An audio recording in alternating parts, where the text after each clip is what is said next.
עכשיו נפתח לפרשת השבוע. Now we go to the weekly portion. והפרשת השבוע זה פרשת כי תצא, זה מספר דברים. It's called Ki Teitze. It's something like when you go out. It's כן. in Deuteronomy. זה מתחיל מדברים 21 פסוק 10. And it starts in chapter 21, פסוק verse 10. 10.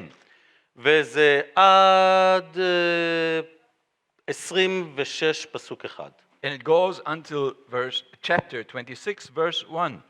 ויש המון חומר בפרשת שבוע הזו. Now, there's a lot of good things in this portion. באמת, אתה מרגיש, אלוהים, קשה לבחור.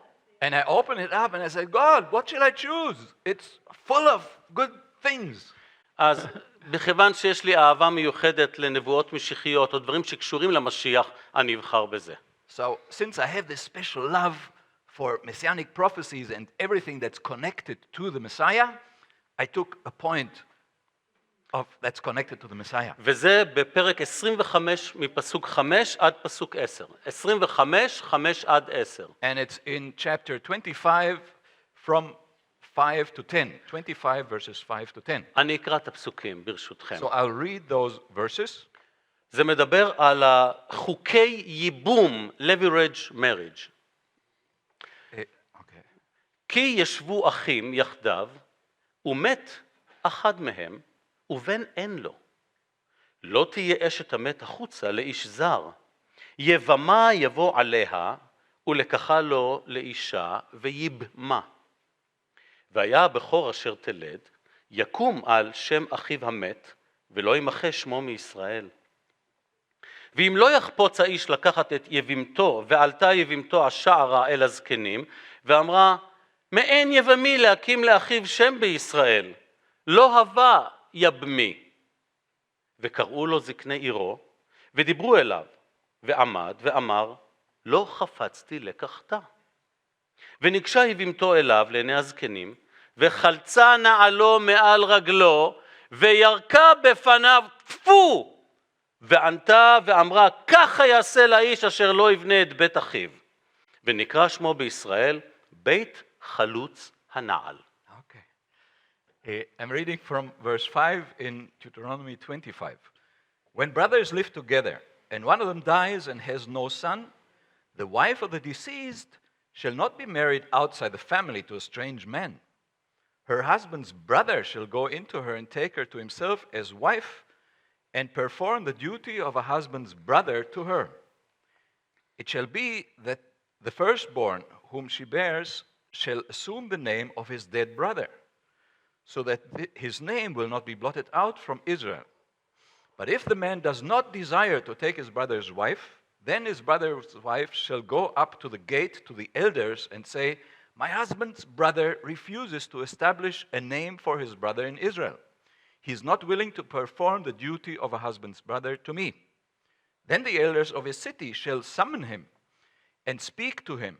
And if he persists and says, I do not desire to take her, then his brother's wife shall come to him in the sight of the elders and pull his sandal off his foot and spit, pooh, in his face, and she shall declare, thus it is done to the man who does not build up his brother's house. ונקרא שמו בישראל. Oh yeah. And in Israel his name shall be called the house of him whose sandal is removed. כן. וואו. יודעים מה? זה מראה לנו עד כמה אלוהים באמת דאג לעם ששם משפחה לא יימחק. So it was important to God that no name in Israel would be blotted out. No family would cease to continue. אז איפה עוד אנחנו רואים בדיוק את הטקסט הזה, בדיוק יישום הפסוקים הללו? Where do we see an application, word by word, of this text? Where in the Bible? רואים את זה במקרה של רות ובועז. We see it with Ruth and Boaz, right?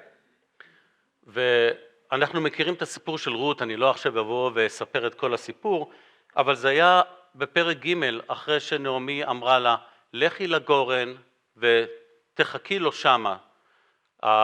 שם התרחש הטקסט החשוב הזה.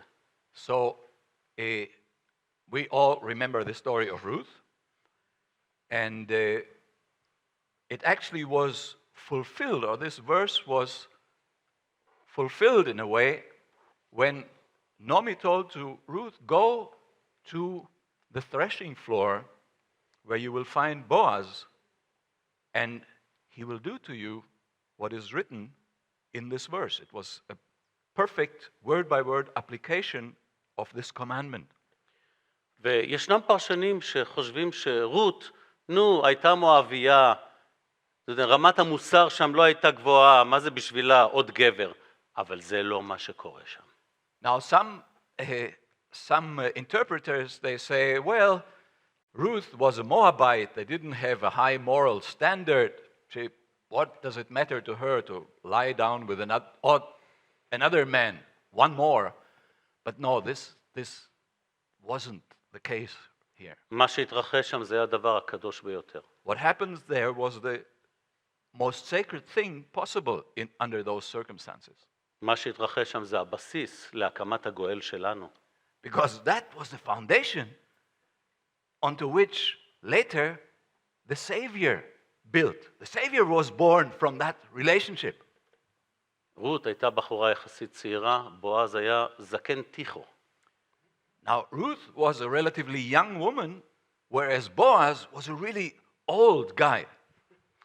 וכשהוא ראה אותה, הוא הכיר בזה ואמר, כל הכבוד לך אשת חיל, שאת לא הולכת עם הצעירים, אלא באה לעשות את מה שדבר אדוני אומר לך לעשות. And that's why he told her, wow, I really appreciate that you want to do what is right in God's eyes and you're not going after the young men, those that are your age. So he really valued that in her. שימו לב איך היא הכינה את עצמה ואיפה הפסוקים הללו חוזרים על עצמם. So see how Ruth prepared herself and how those verses are being repeated in her book, in her story. בספר רות, פרק 3, פסוק 3, כתוב, ורחצת וסחת ושמת צמלותייך עלייך, וירדת הגורן. I don't know where the English people put Ruth. Yes, זה ליד שופטים. Oh, yeah? כן, Okay. כן, לא יודע, יש להם רעיון מיוחד כזה, כן, בדיוק. They're good. לנו יש תנ"ך טוב, אנחנו יודעים איפה הספרים. Yes, where was it? 3, פסוק 3. Okay, so there it says in 3:3. 3 verse 3, where Naomi giving her instructions what to do. She told her to Ruth, wash yourself therefore and anoint yourself and put on your best clothes, Shabbos outfit, and go down to the threshing floor, but do not make yourself known to the man until he has finished eating and drinking. אתם יודעים מאיפה אנחנו מקבלים את ההכנה הזו? Where did we get this preparation from? מיחזקאל, פרק 16, פסוקים 9 ו-10. It's also in Ezekiel 16 verses 9 to 10. ומה הקונטקסט? And what's the context there? ככה עם ישראל מתכונן לחתונה עם אלוהים. עם ישראל ככלה, ככה מתכונן, ככה אלוהים הכין את הכלה בשבילו, בשלבים הראשונים שלה. In that same way, the nation of Israel, which is the bride of God, okay? In the same way, the nation of Israel prepares herself for the wedding feast with God. במילים אחרות, רות הגיעה לגורן לבושה לחתונה. So Ruth actually went to that threshing floor at night dressed for the wedding, in the wedding dress. היא באה ככלה. She came as the bride. והיא אמרה לו, כי גואל אתה. And she told him, I'm coming to you this way because you are the redeemer. הוא אמר לה, טוב, יש עוד אחד לפניי, אני אבדוק את העניין, ובפרק 4 מתרחש בדיוק הטקסט של ספר דברים, פרק 25. So he told her, well, there's another redeemer before me, but I'm going to work it out with him. And then, if you get to chapter 4 in Ruth, the verses that we just read from Deuteronomy are being fulfilled literally, word by word. ממש ככה, זה פשוט מפליא לראות איך זה מתקיים בצורה כל כך נפלאה, ומה הייתה התוצאה? So it's wonderful to see how this fits together, how this Bible puzzle fits together, and what was the result? Where did it lead to? What was the purpose of it? להביא את הגואל שלנו. To bring our Redeemer, to bring the Redeemer of the world. בתוצאה בין רות לבועז נולד עובד, עובד הוא אבא של ישי, ישי הוא אבא של דוד. So from the relationship of Ruth and Boaz, from their union, Oved was born, and Oved was the father of Jesse. Jesse, And Jesse, the father of and David. Jesse was the father of David. And then we know where it went. עכשיו בואו נראה את ספר שופטים וספר רות, כי הם אותו תקופה, במבט אסטרטגי. Now look at get a strategic overview over the books of Judges and Ruth. Judges and Ruth, because כי הם they belong אותו זמן. together. They're at the same time. אין מלך בישראל, כל אחד עושה כאוות נפשו.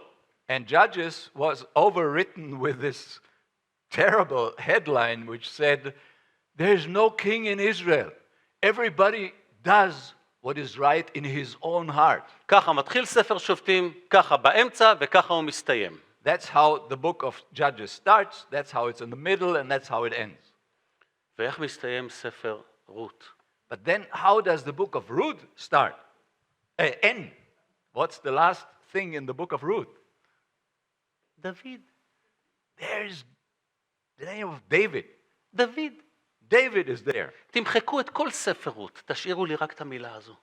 So forget about all the book of Ruth, just leave that last name. That's important. אין מלך בישראל, כל אחד יעשה כמו שבא לו? Dream on it! Is there no king in Israel? Does everybody do what is right in his own heart? No, forget about it. There's David. יש משיח, יש גואל. There is a Messiah coming. There's a Redeemer coming. ויש גם דבר מעניין מהמסורת היהודית על היחס בין בועז לרות. And there's an interesting Jewish tradition about the union of Boaz and Ruth. הרי בפרק 4 השכנות קובעות את השם של הילד. And it comes from chapter 4, where the neighbor women decide what's going to be the name of the baby. איפה האבא? Why? Wasn't dad supposed to do that? על פי המסורת היהודית, שוב, יש מסורת ויש כתוב, אבל על פי המסורת, באותו ערב שרות שכבה עם בועז, באותו ערב הוא נתן את הזרע אבל גם מת. היא השאירה אותו עליה עד הבוקר כדי שידעו, הוא האבא ולא מישהו אחר. So the tradition says, it's just a tradition, okay? Nobody knows. The tradition says that during the wedding night, Boaz died. Poor guy. But he managed to sire his son, okay? So the tradition said that Ruth left him on top of her until the morning, so she could prove that he was the father of that baby that would be born. גם זה לא משהו קריטי לזכור. It's not critical that you remember that, okay? אבל אם יש דבר אחד לזכור זה, הספר הזה נכתב כדי לומר, יש מלך בישראל, והנה דוד, ומדוד בא הגואל שלנו, כדי שיהיה לנו שם לנצח. But what you need to remember about the book of Ruth is that there was David, okay? He was the fulfillment. He was that link leading to the Messiah, and that was important.